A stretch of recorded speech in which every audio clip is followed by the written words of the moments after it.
अलग अलग वक्त में बहुत सारे सीरियल किलर हुए हैं।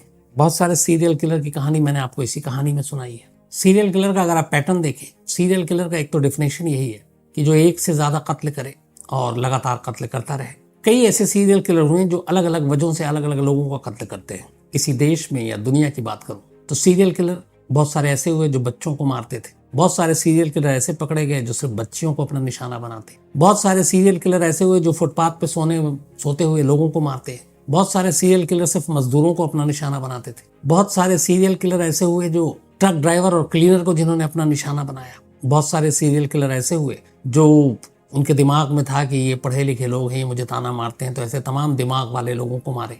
तो अलग अलग सीरियल किलर, अलग अलग मोटिव, अलग अलग मकसद, और उन्होंने इससे बहुत सारे सीरियल किलर ऐसे हुए जो रेप के बाद कत्ल करते थे। तो ऐसे सीरियल किलर की कहानियां भरी पड़ी हैं। लेकिन आज जिस सीरियल किलर की कहानी आपको सुनाने जा रहा हूं, एक तो सीरियल किलर अभी पकड़ा नहीं गया, दूसरा ये कौन है, कहां से आया, क्या नाम है, कहां रहता है, क्यों मार रहा है, कुछ पता नहीं। क्योंकि ये लगातार अभी पिछले 2-3 दिनों में ऐसे इंसिडेंट हुए हैं, जिसके बाद मध्य प्रदेश में एक जगह है सागर, और उस सागर की ये कहानी है। सागर से मुझे याद आता है, मेरे कई जानने वाले लोग सागर में रहते हैं। एक हमारा क्राइम रिपोर्टर आनंद तिवारी, इसके अलावा अमित तिवारी, इन लोगों का भी ताल्लुक सागर से है।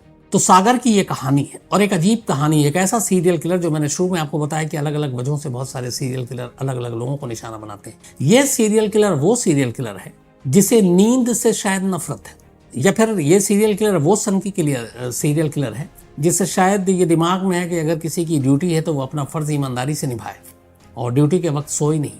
तो ये नींद का सीरियल किलर है। इसे जो भी ड्यूटी पर सोते हुए दिखाई देता है, ये उसे ही अपना निशाना बना रहा है। और अब तक 4 कत्ल कर चुका है। 3 कत्ल तो इसने लगातार 3 दिन में अभी किए।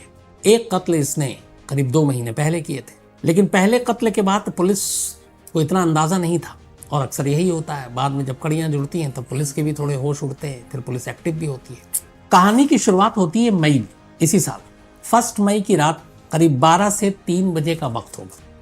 इसी सागर इलाके में एक शख्स जिसकी उम्र करीब 58 साल और उसका नाम था उत्तम रजक, इसकी लाश मिलती है। और ये लाश मिलती है वहीं पे एक ब्रिज बन रहा था, और उस ब्रिज के नीचे इसकी लाश मिलती है। जो ब्रिज बन रहा था वहां पे उन तमाम चीजों की देखभाल के लिए चौकीदार था, एक सिक्योरिटी गार्ड था, और इसकी ड्यूटी थी रात को वहां पर। लेकिन सुबह सुबह लोग देखते हैं कि उसी ब्रिज के नीचे इसकी लाश पड़ी हुई है और सर पे काफी खून बह रहा, सर पे किसी वजनी चीज से शायद मारा गया है। पास में ही पुलिस को एक डंडा मिला जिसपे खून लगा हुआ था। पुलिस को यही लगा कि इसी डंडे से इसका कत्ल हुआ है, और उसके चेहरे पे एक जूता रखा हुआ था, उसी का जूता जो उसने पहना हुआ था। अब पुलिस को लगा कि ये क्या बला है। उसके बाद उसका सब कुछ चेक किया तो उसके पर्स, बाकी चीजें सब सलामत। कातिल अपने साथ कुछ नहीं ले गया। हाँ, उसका मोबाइल गायब था। अब पुलिस को लगा कि ये क्या है, किसी से दुश्मनी होगी, एक गार्ड, गरीब आदमी, रात को मर्डर, ये इलाका। तो पुलिस ने भी कहा हटाओ, इतना हाई प्रोफाइल केस तो है नहीं, जो अमूमन होता है। मैं जानबूझ के ऐसा नहीं कहता हूँ, लेकिन मैंने देखा अपने तजुर्बे से, तो ऐसे लो प्रोफाइल इन सब केस को जिस तरीके से जांच की जानी चाहिए वैसी होती नहीं है। तो इस पुलिस ने भी इस कत्ल के बाद अपनी जो फॉर्मेलिटी थी वो तो निभाई, लेकिन कातिल की तलाश में जो ताकत और दिमाग लगानी चाहिए वो सारी चीजें की नहीं। 1 मई की बात थी, धीरे धीरे वक्त बीता, बात आई गई होगी। अब तारीख आती है 27 अगस्त, अभी 4 दिन पुरानी बात बता रहा हूँ आपको। 27 अगस्त, 27 अगस्त को इसी सागर में एक कारखाना है। वहां पर उस कारखाने में एक गार्ड, सिक्योरिटी गार्ड, जिनका नाम कल्याण सिंह, उम्र 57 साल। तो इसी कारखाने में ये जो कल्याण सिंह है, इनकी ड्यूटी थी नाइट ड्यूटी, जैसे मई वाले की थी, लेकिन अभी तक ये कड़ियां जुड़ेंगी नहीं। तो कल्याण सिंह अपनी ड्यूटी दे रहे थे। रात करीब 12 से 3 का वक्त होगा। सुबह 4 बजे के आसपास कारखाने के बाहर कुछ लोग गुजरते हैं और देखते हैं कि एक लाश पड़ी है। नजदीक जाकर देखा जाता है, कुछ लोगों को बुलाया जाता है, तो फिर पहचाना जाता है वर्दी के जरिए भी, और पता चलता है कि ये जो गार्ड है, चौकीदार है कल्याण सिंह, उसकी लाश है। कल्याण सिंह के चेहरे पर भी उसी का एक जूता रखा हुआ है। कल्याण सिंह के पर्स सब कुछ सलामत, लेकिन मोबाइल गायब। अब चूंकि पहली लाश जो मई में मिली थी और ये दूसरी लाश, इन दोनों में काफी फासला था, थाना भी अलग, इलाका भी अलग, तो पुलिस ने इसको भी देखा, एक चौकीदार का मामला है, चलो ठीक है, खाना पूर्ति शुरू हो गई, नॉर्मल। लेकिन ये 27 अगस्त और 28 अगस्त अब हो चुका था, क्योंकि सुबह की बात थी। इसके बाद 29 अगस्त, सिर्फ 24 घंटे बीतते हैं। 24 घंटे के बाद 29 अगस्त की रात को एक और लाश मिलती है, और इस बार जो लाश मिली उसका नाम था शंभू दयाल दुबे, उम्र 60 साल। और शंभू दयाल दुबे जो थे, ये भी एक जगह पर सिक्योरिटी गार्ड थे, मतलब चौकीदार थे। जो चश्मदीद थे उनके हिसाब से उन्होंने लास्ट 12 से लेकर 3 के दरमियान देखा था उनको जिंदा, उसके बाद नहीं देखा, फिर लाश ही नजर आई। तो ये तय हुआ कि इसका कत्ल भी उसी दौरान हुआ है।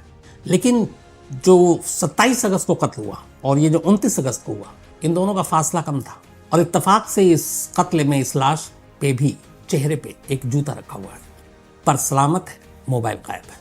अब 2 कत्ल 24 घंटे, दोनों का पैटर्न है, सर पे वजनी चीज का निशान। पहले में जो मई में था वो डंडे से मारा गया, दूसरे में ये था कि कोई पत्थर है, तीसरे में ये था कि कोई सरिया या ईंट है। अब 2 कत्ल 2 रात के अंदर अंदर, तरीका एक, पैटर्न एक। अब पुलिस के थोड़े कान खड़े हुए कि ये क्या मामला है। अब इसी दौरान में जब पुलिस ने तफ्तीश की तो फिर पता चला कि 1 मई को भी ऐसी एक लाश मिली थी। अब तीनों में कुछ चीजें बड़ी कॉमन थी और समान थी। पहली, जो तीनों लाशें मिली ये तीनों चौकीदार की थी, सिक्योरिटी गार्ड की। दूसरी, तीनों के जेब या पर्स या घड़ियां, कोई भी चीज लूटने की कोशिश नहीं की गई, यानी जो भी कातिल है वो लूट के मकसद से नहीं आया। तीसरी, तीनों के जूते उनके शरीर पर या चेहरे पर रखे हुए थे। चौथी, तीनों के सर पर वार किया गया और मारा गया, और जो आलाए कत्ल था, जिस चीज से मारा गया, वो लाश के पास ही पड़ा हुआ, खून से सना मिला। एक में डंडा था, एक में पत्थर था, एक में कुछ और। तो इससे अंदाजा ये हुआ कि जो भी कातिल है वो अपने साथ कत्ल करने के लिए हथियार लेकर नहीं आता है, बल्कि मौके पे उसे जो भी ऐसी चीज मिलती है वो उसी से उसके सर पर हमला कर देता है। अब ये 3 कॉमन चीज थी। पुलिस को लगा कि कुछ ना कुछ कड़ियां हैं और उसके बाद ये कहीं ना कहीं सीरियल किलिंग का मामला है। लेकिन अभी पुलिस अपना पूरा दिमाग इसमें लगाती कि तभी 29 के बाद 30 अगस्त की तारीख आ गई। 27 अगस्त को पहली लाश मिली, 29 अगस्त को दूसरी, और 30 अगस्त को अब एक तीसरी लाश पुलिस का इंतजार कर रही थी इसी सागर इलाके में। ये लाश जो थी, ये लाश थी इस बार मंगल अहिरवार। ये भी एक गार्ड, उम्र करीब 55 से 56 साल, और ये भी एक चौकीदार, एक फैक्ट्री में सिक्योरिटी गार्ड। कत्ल का तरीका वही, सर पर हमला किया गया था और कत्ल का सामान लाश के पास ही बरामद, और कत्ल के साथ, लाश के साथ वैसी एक जूता। अब 3 लाश 3 दिनों में और 1 लाश 2 महीने पहले, लेकिन चारों की जब तफ्तीश की गई, चारों में कॉमन चीजें मिली। वही सर पे हथियार वार करना, हर लाश के पास आला कत्ल जिससे मारा गया वो बरामद होना, कोई लूटपाट नहीं, लेकिन हर एक का मोबाइल गायब होना। अब ये जब सारी चीजें आई तो पुलिस ने जो 29 अगस्त को दूसरी लाश मिली, मतलब कायदे से तीसरी, शंभू दयाल दुबे की जो लाश मिली, तो पुलिस ने जब तफ्तीश की तो वहां पे देखा कि शंभू दयाल दुबे के लाश की कुछ दूरी पर एक मोबाइल पड़ा हुआ है। अब पुलिस अभी तक जिस पैटर्न पे थी उसमें यह थी कि कातिल मोबाइल ही ले जाता है। अच्छा, मोबाइल ले जाने के बाद वो सिम भी फेंक देता है, लेकिन यहाँ पे कुछ दूरी पर मोबाइल। अब पुलिस ने चेक किया कि ये शायद शंभू दयाल की मोबाइल है, लेकिन जब जांच हुई तो पता चला कि ये शंभू दयाल की मोबाइल नहीं है 29 अगस्त को ये जो कत्ल हुआ था, बल्कि इससे एक दिन पहले 27 अगस्त को जो कत्ल हुआ कल्याण सिंह का मोबाइल शंभू दयाल सिंह की लाश के पास से बरामद होती है। अब जब लाश के पास से मोबाइल बरामद, तो फिर पुलिस को लगा कि पैटर्न तो एक है, कातिल भी एक, और उसी कातिल ने यहाँ पर ये मोबाइल फेंका, इसका मतलब है सारे कत्ल में उसी का हाथ है। अब पहली बार सागर की पुलिस बहुत ज्यादा गंभीर हुई, सीरियस हुई, और उसे लगा कि आज के दौर का ये उनके राज्य का सबसे ताजा और नया सीरियल किलर है। अब यहाँ से पुलिस ने एक सीरियल किलर के तौर पर तफ्तीश शुरू की। मामला स्टेट के होम मिनिस्टर तक गया, उनको भी बयान देना पड़ा। अब यहाँ पे जब ये चीजें मीडिया में आई तो लोग, खासतौर पर चौकीदार और सिक्योरिटी गार्ड, घबराने लगे, क्योंकि सारी जो इन्फॉर्मेशन थी या तफ्तीश थी, वो जो कुछ बता रही थी वो परेशान करने वाली बात थी उन लोगों के लिए जो नाइट ड्यूटी करते हैं, चौकीदारी करते हैं, सिक्योरिटी गार्ड है। अब सागर पुलिस के पास 2 चुनौती थी। एक, इन चौकीदारों, सिक्योरिटी गार्ड के अंदर जो एक खौफ, एक दहशत, एक डर बैठ गया, उसे दूर करना ताकि वो ड्यूटी कर सकें, और दूसरा उस अनजान सीरियल किलर को पकड़ना जो एक के बाद एक चौकीदारों को अपना शिकार बना रहा है। अब यहाँ से जब पुलिस ने पूरी तफ्तीश करनी शुरू की तो पता चला कि ऐसे ही कई और इलाके थे वहां आसपास में जहां पर और भी सिक्योरिटी गार्ड थे। उन सब से जब बातचीत की गई तो एक और कॉमन चीज पता चली, वो ये, जो इन 4 लोगों की मौत हुई, जिनका कत्ल हुआ, जो उनके बाकी साथियों ने बताया कि जनरली नाइट ड्यूटी पे ऐसा कुछ होता नहीं है, बड़ा पीसफुल शांत इलाका है और ये लोग बहुत वक्त से यहाँ पे ड्यूटी दे रहे हैं, तो ये लोग अक्सर सो जाया करते थे। कुछ गार्ड ऐसे हैं जिन्हें नींद नहीं आती, वो जागते रहते हैं, 1 से 2 हो गए तो गप्पे मार रहे हैं। तो पता चला कि और भी कई गार्ड थे, और भी कई ऐसे सुनसान जगह थे, और भी वहां पे लोग काम कर रहे थे। उनको निशाना ना बनाकर इन्हीं 4 लोगों को निशाना क्यों बनाया गया? तो इन 4 की जब तफ्तीश की गई तो पता चला कि ये लोग अक्सर ड्यूटी के दौरान सो जाया करते थे। तब यहाँ से पुलिस को लगा कि सीरियल किलर शायद वो है जो ड्यूटी के साथ बेईमानी करने वालों को शायद उसको गुस्सा आता है और वो नहीं चाहता है कि ड्यूटी के दौरान कोई सोए, अपना ड्यूटी ईमानदारी से निभाए। क्योंकि जो बयान जिस तरीके के चश्मदीदों ने दिए, उससे ये अंदाजा हुआ। तब ये बात और भी फैली कि एक किलर है, कातिल है, जो रात को निकलता है और सिर्फ उन लोगों को अपना निशाना बनाता है जो ड्यूटी के दौरान सो जाते हैं। अब बहुत सारे लोग नाइट ड्यूटी करते हैं, खासतौर पे ये चूंकि सिर्फ गार्ड को बना रहा है, तब उन गार्ड को भी लगा। अब उसमें ये कही क्या इसको कही है, लेकिन ये है कि अब सभी की नींद जो है उड़ चुकी है। बहुत सारे गार्ड ने तो रात पे ड्यूटी देने के लिए ही मना कर दिया है कि हम सुनसान जगह पे नहीं करेंगे, लेकिन उन्हें समझाया जा रहा है। लेकिन बाकी ये है कि भैया ड्यूटी करो तो जागते रहो। अब ये तो दूसरी बात थी, लेकिन पुलिस के सामने चुनौती है कि इस नए और ताज़ा सीरियल किलर को पकड़ा जाए। लेकिन कैसे?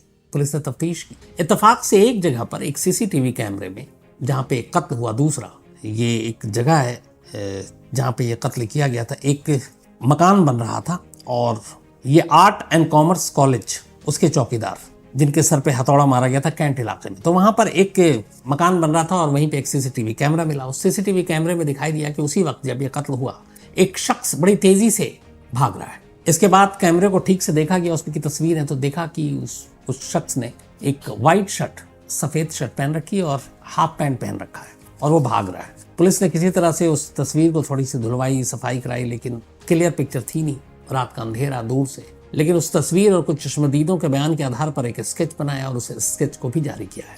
अब स्केच को जारी कर दिया गया है और लोगों से मदद मांगी गई है और चौकीदारों को खास तौर पर एहतियात बरतने को कहा गया है और कहा गया है कि आप सभी अपनी अपनी ड्यूटी जो है वो जागरूक होकर करें, अलर्ट होकर करें, क्योंकि क्या पता अभी तक वो सीरियल किलर हाथ नहीं आया तो कहीं पे भी हो सकता है। तो 4 कत्ल हो चुके हैं, एक सीरियल किलर रात के वक्त निकल रहा है और सिर्फ चौकीदारों को अपना निशाना बना रहा है। अब सवाल ये है कि हर कत्ल के पीछे, हर सीरियल किलर का अपना अपनी एक कहानी होती है। अब जो मैंने शुरू में कहा, पुरानी आप निकालिए, कोई ना कोई खुन्नक, कोई ना कोई गुस्सा।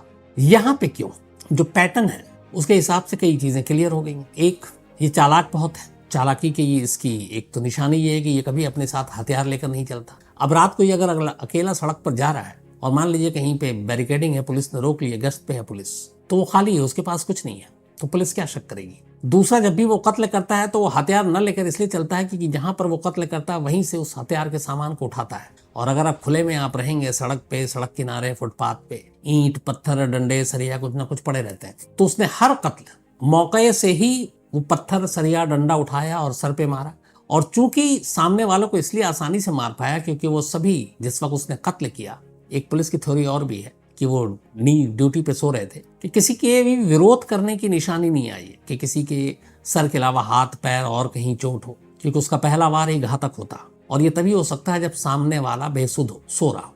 तो इन चारों की लाशों को देखकर, पोस्टमार्टम रिपोर्ट के हिसाब से उनके जख्मों के निशान को देखते हुए ये साबित होता है कि पहला वार काम कर गया और सभी के सोते हुए ही सभी पर हमला किया गया। तो ये सभी चौकीदार सो रहे थे और यही वजह है कि इनमें से किसी ने विरोध नहीं किया। तो ये हथियार वहीं से उठाता है, सोते हुए पे हमला करता है और फिर निकल जाता है।